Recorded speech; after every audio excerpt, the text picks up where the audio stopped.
Hi, this video is to show the steps necessary to install and configure the Impinj Speedway Revolution R420 RFID reader with, in this case, one antenna hub and multiple antenna.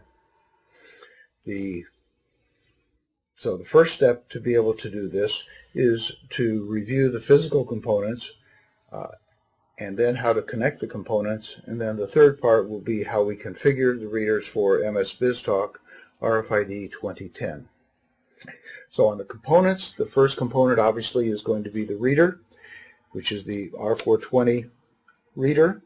It is connected to it with the power. The power can be either PoE or can be on adapter, a power adapter if necessary.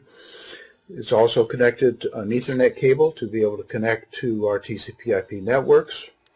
And then we'll have a GPIO adapter, and that GPIO adapter is connected via an HD15 cable. And then attached to each of the 4 ports on the Speedway reader is the antenna hub, and that antenna hub can handle up to 8 independent antennas, and so consequently we can have up to 4 hubs connected to the same reader, and consequently up to 32 different antennas connected to the same reader. Each of these obviously is connected via a cable. The cable that connects the reader to the antenna hub is the reverse polarity TNC at the reader side and an SMA at the antenna hub side.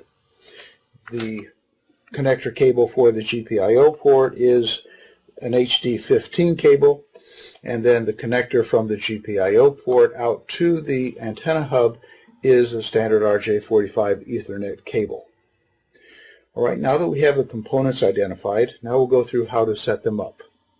It's key whenever setting up any RFID reader is to ensure that we do not connect the power until the antennas have been installed and connected to the reader.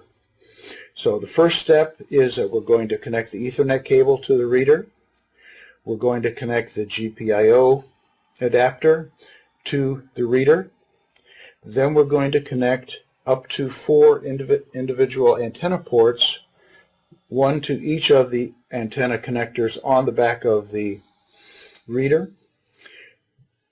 And then we're going to connect our antennas. We can connect once again up to 8 different antennas to each antenna port, antenna hub, and then as a result of that antenna hub, we want to make sure that we install those antennas in sequence: port 1, port 2, port 3, port 4, etc. We do not have to use all the ports when we set up those for any given antenna hub.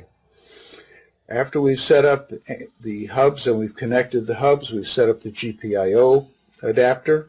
Now we're going to run an Ethernet cable from the GPIO adapter out to the antenna hub.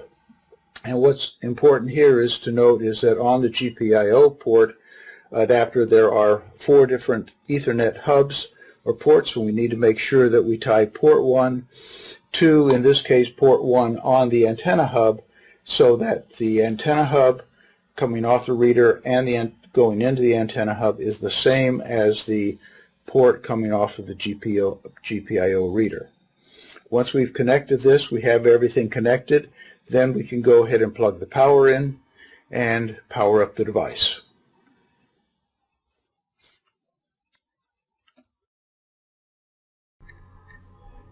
Now that we've set up our hardware and everything is connected on that side, we now need to configure Microsoft Biztalk 2010. First thing is we're going to click on Device Provider and confirm that our device provider is loaded into Biztalk, and we're going to be using LLRP, so there it is. Second thing we're going to do is to click on Devices, and we're going to add a new device, the one that we just set up. So the first step there is to identify a new device. Then we will go to LLRP to add the provider. We're going to connect using TCP/IP, and we would add the appropriate IP address for that particular reader in your environment. and we're going to add the port numbers to be able to access the data through the firewall.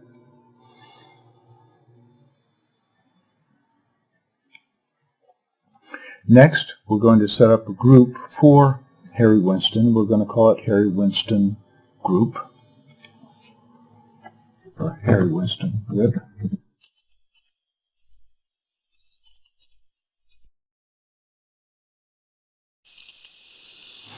And we're going to put all of our devices in that group.